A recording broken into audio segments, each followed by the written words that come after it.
Okay, so I'm going to do one more. I decided to put two into one again. Um, this one we're going to go over cleansing gems, cleansing crystals, things like that before you get them, or when you get them. No, can't really do it before you get them. And witchcraft on a budget, because I feel like that's an issue. Anyway, so first of all, okay, I want to explain why I cleanse everything that I buy. So there is a really awesome local store I go to. You get like literally everything. Um, so it's called Wishes. It's in Duncan. It's awesome. I highly suggest you guys go there if you are around here. It's a great place. So the thing about buying your stuff from stores like that, though, is that a lot of people come in. There's a lot of traffic. People are touching everything, which is fine. But what happens when you do that, and when people are going in and touching things, is every time somebody touches something, they put a little bit of their energy into that item. So every time so if you're angry for whatever reason, that anger is going to go into that stone or that crystal or that deck of cards or that candle. If you're depressed, that depression is going to go into that candle or that whatever you're touching. So everything, so it's soaking up, because that's the way especially crystals work, right? That's why we have them, is because they do work for different things. So once I get this heat rash taken care of, I will start wearing my crystals again. I wear like 3 different amethysts because for me, I like amethyst. It's the first thing I ever bought myself. It's calming for me. I like it. But what happened for me is this is when I was still very, very new to the craft. I think I bought this before I even bought my first oracle card, right? First oracle deck. I went and I got myself a really nice amethyst, which I've lost, by the way. I can't find it anywhere. But it called to me. I liked it. It's purple. I love purple. It's my favorite color. So I went and I grabbed it and I brought it home, and I don't remember who it was, but somebody told me, make sure you cleanse that before you wear it. And I was like, what could it hurt, right? Because I didn't realize that crystals soak up energies. I didn't know that at the time. Nobody told me that. So I was like, yeah, whatever. So I worked to work. And I literally had a 3-hour shift. It was 11 to 1. I put it on right before I left the house. Got to work. Perfectly fine. No, nothing. I was happy. I was great. It was like, I wasn't angry. I wasn't sad. I wasn't depressed. I wasn't anything. I was just like, normal day. Here I am, going to work. Perfectly fine. About an hour into my shift, I started getting really, really sick. Like, I thought I was going to puke and faint at the same time. And it came on suddenly, and it came out of nowhere. I was like, what the hell? Because I'm fine. Why am I suddenly sick?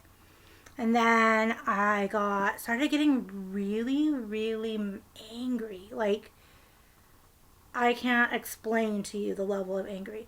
It got to the point of rage. I got to the point where I literally wanted to go out and stab somebody. I'm not even kidding. Like, that's the amount of rage that was inside of me. I was shaking. I was so angry.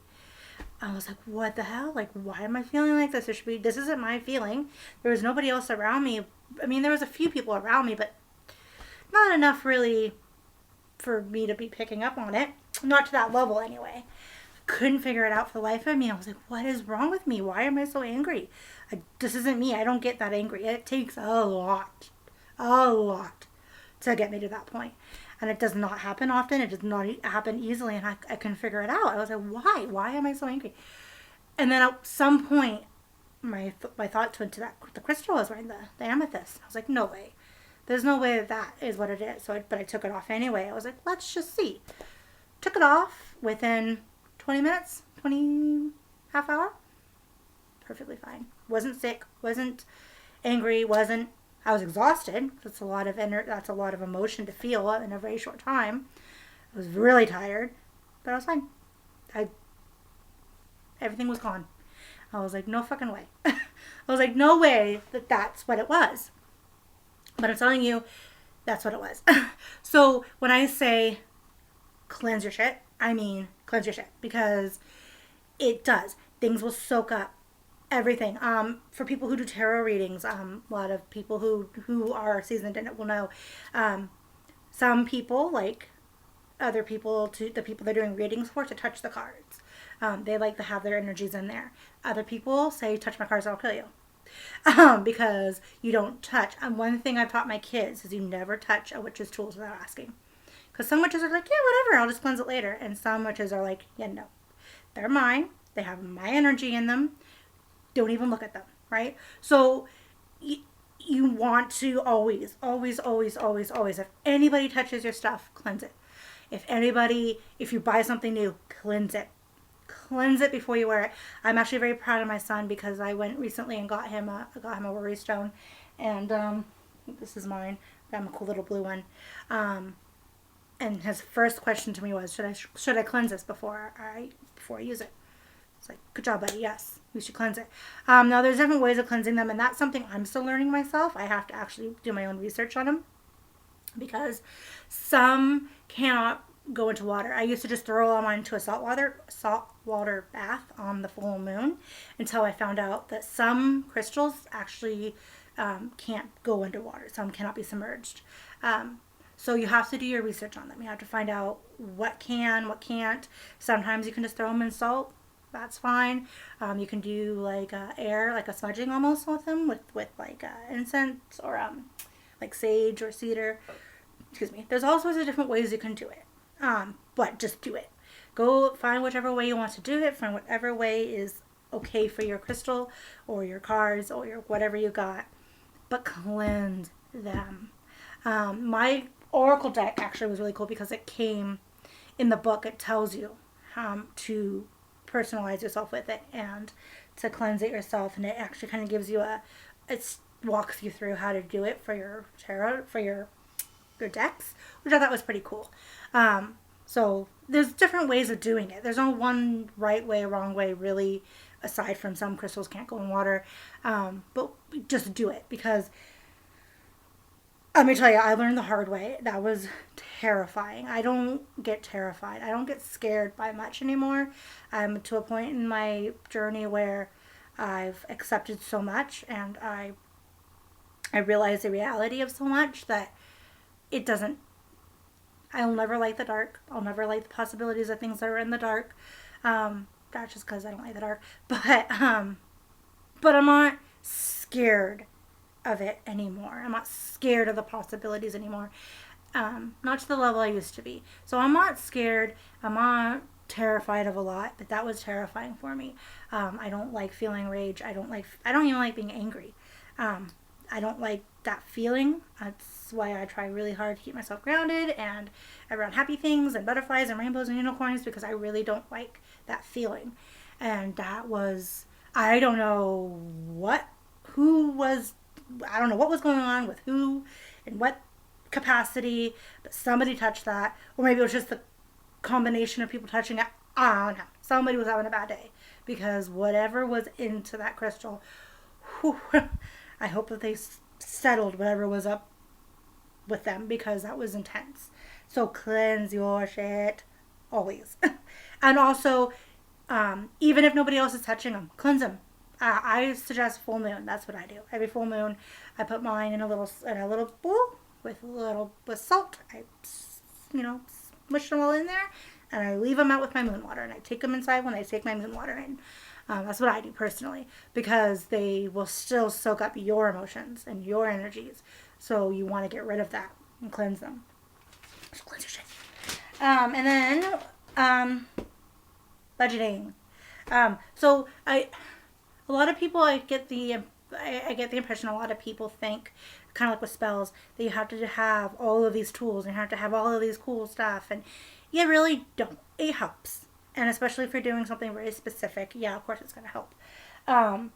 Okay, for me, I got most of my stuff at the dollar store, honestly. So this that I use on my altar was a gift from a friend of mine. This was fabric, again, from a friend of mine that she just had and gave me. This is part of a dress that one of my friends made me for my LARP. My crows, this is all from the dollar store. Dollar store, crows at dollar store. This mirror behind me, my husband found on the side of the road. That somebody was just giving away for free, trashing it. He picked it up. The table itself, I believe, is it still? Yeah, it's just an old coffee table we had. And you don't have to go to specific stores and get, $100 things. You can literally go dollar store. These little these little candles that I have, pretty sure dollar store or Walmart. Same thing with altars. Altars don't have to be anything elaborate. Some people choose to have different altars for different deities that they work with, and that's fine. Some people, they're very private. Some people just don't feel the need or want to share the altars, and that's fine. I have no problems. I love my altar. I'm really proud of it. But everything on here, it was either gifts or things that I've had or dollar store. A few of the things are, like I bought from Wishes. This I bought at Wishes. The little smudging thing. So cute. These I bought at Wishes. My blue and black candles. Some of the things I did buy at Wishes. But it doesn't have to be anything big and elaborate. Dollar store works. Me personally, I try to change my altar based on whatever Sabbats or festivals are happening. That's how I do it. So I'll tell you right now, it's really difficult to find things for Aster, I think is how you pronounce it, that isn't overly Christian Easter. It's hard. So I did my best. I did this for the spring equinox. So I got the little chickie, cute little guy. I don't know if he still works or not. At dollar store. I got these. Dollar store. Fake flowers. Oh, this is for fall, for the equinox. So this will end up on my thing soon. I also try to pay attention to the colors. Different colors of different things. That's why I had blue for, can't remember the name. The last one we celebrated. So it doesn't have to be big. It doesn't have to be fancy. You can just literally do things. If you see something and you like it, pick it up. Put it on your altar. It doesn't have to be anything big and elaborate. It doesn't have to follow anything. That's, again, the thing about the craft that's great is that it's you. It's what you like. It's what makes you feel happy. That's why I have these little ravens, because I got them during when the dollar store was, having the Halloween stuff last year. And I loved them because they're so cute. And so I got two of them. One's mine, one's my daughter's. She loves them. We love them. They're on my altar all the time. Dollar store. You can also make your own stuff. That's a great thing to do. Like this little set that we did. That's my daughter's. Can tell, 7-year-old. But they were special to me because we did them together and I liked them, so they're on my altar. You don't have to think big. You can think small. And don't try to do everything all at once. It's another thing I find people have an issue with, is that they want to do everything all at once. Oh my God, I have to have this and I have to have that and I have to have the other thing. Patience.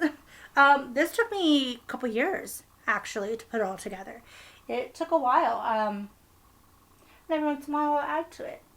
But they're all most of the things on here are either practical things that I use for rituals or for spells or for tarot or for meditation or for whatever. And some of them are literally just because I like them. Like the ravens, because I love them. I have little fairy gardens going on in there. There, I'll show you. This one's mine. Went to the dollar store, got this little box. And then inside I have, which I got from Wishes, I got this little fairy and a little dragon, and everything's blue, and there's blue sand, and then I added some little things I found, right? So it's just because I like fairies, and I think it's adorbs. And then I have another one over there. It's just Bella's. Same thing. She has the yellow fairy and I think a yellow dragon or purple dragon maybe. So don't feel pressured to do big and fancy if you don't want to do big and fancy. If you want to do big and fancy, go ahead. But literally, it's your own way. Do it your own way. Go to the dollar store. Go see what jumps out at you. It's fine. It's nothing wrong with that. You know, go to Walmart when they have huge sales on, right? Like, hi Bella, or Dane, whichever kid you are. Heard a little child come up the stairs. So it doesn't have to be big. Doesn't have to be fancy. It just has to be you. Oh, are you gonna come say hi? Hi. Oh, it's Dane. Hi. Hi, I'm doing a YouTube video. That's cool. You're cool. That's cool. Okay, bye. Kitty cat. Was he still in here? Yeah, he's hanging out with me. Hey, Pro. Thought you were supposed to love me. Or? Really? While I'm trying to do my video, you're gonna have a potty mouth? Really? You know it's still going, right? And that was my kid. We encourage free speech in this house. Anywho, so it doesn't have to be big, doesn't have to be fancy. Just make it you, right? And yeah, that's really all I got on that one. Yeah, I think that's all I got for today. Sorry for the interruption. Bye, guys.